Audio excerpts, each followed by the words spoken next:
നമസ്കാരം. പുതിയ വീഡിയോയിലേക്ക് ഏവർക്കും സ്വാഗതം.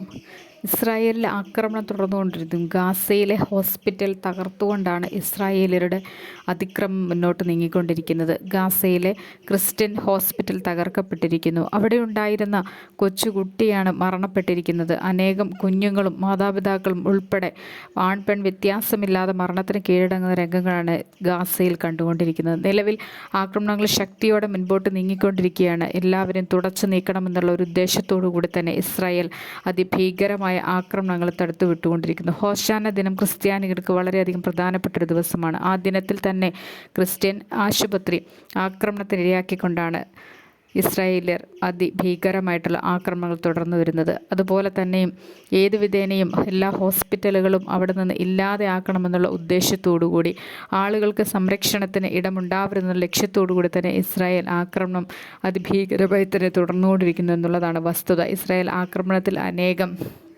കുഞ്ഞുങ്ങളാണ് കൊല്ലപ്പെട്ടുകൊണ്ടിരിക്കുന്നത്. ഇസ്രായേലിലെ ആക്രമണങ്ങൾ തുടർന്നുകൊണ്ടിരിക്കുന്ന ഗാസയിൽ ആകെ ഉണ്ടായിരുന്ന ഒരു ഹോസ്പിറ്റലാണ് അൽ-അഹ്ലി ഹോസ്പിറ്റൽ.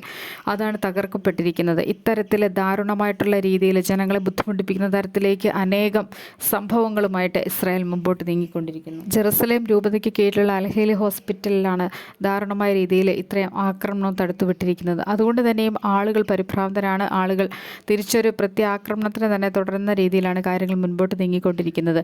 ഗസയിലെ ആളുകൾക്ക് ഇനി ആശ്രയിക്കേണ്ട ഒരു ആശുപത്രി ഇല്ലെന്നുള്ളതാണ് വാസ്തവം. ഈ അവശേഷിക്കുന്ന ഈ ഒരു ഹോസ്പിറ്റലും കൂടെ നശിപ്പിക്കണമെന്നുള്ള ഉദ്ദേശത്തോടുകൂടി ഇസ്രായേൽ മുന്നിട്ടിറങ്ങിയിരിക്കുന്നത്.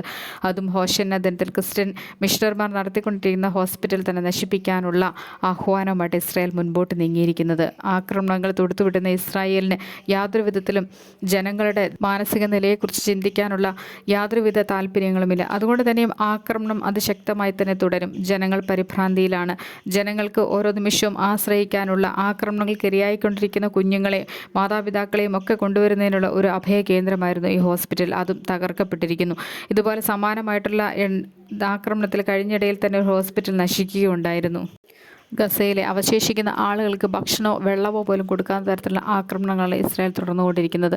അതുകൊണ്ട് തന്നെ ഗസയിൽ അവശേഷിച്ചിരുന്ന ക്രിസ്ത്യൻ ചർച്ചും കഴിഞ്ഞ ദിവസങ്ങളിൽ തന്നെ ആക്രമിച്ച് അതിനെ നശിപ്പിക്കുകയുണ്ടായി. അതുപോലെ ഹോസ്പിറ്റലുകളെല്ലാം തന്നെ വാസയോഗ്യമായിട്ടുള്ള ഒരു സ്ഥലം പോലും അവശേഷിപ്പിക്കാത്ത തരത്തിൽ ഇസ്രായേൽ ആക്രമണം തുടർന്നുകൊണ്ടിരിക്കുന്നു.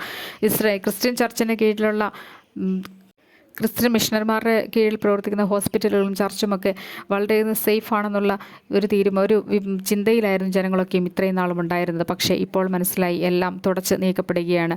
ഗസയിൽ വാസയോഗ്യമായിട്ടുള്ള ഒരിടം പോലും ഇല്ലാത്ത തരത്തിൽ ഇസ്രായേൽ ഗസയെ മൊത്തമായിട്ട് നാശമാക്കി കഴിഞ്ഞിരിക്കുന്നു. ഇസ്രായേൽ തൻ്റെ ആക്രമണങ്ങൾ തുടർന്നുകൊണ്ട് ലക്ഷ്യപ്രാപ്തിയിലെത്തിക്കാനുള്ള ഓട്ടത്തിലേക്കാണ്. ജനങ്ങൾ പരിഭ്രാന്തരായിട്ട് ഓടി നടക്കുന്നു. മറ്റ് രാഷ്ട്രങ്ങളൊക്കെ തന്നെയും ഇതിൽ ഖേദം പ്രകടിപ്പിച്ചിട്ടുണ്ട്, ഇതിൽ പ്രതിഷേധം അറിയിച്ചിട്ടുണ്ട്.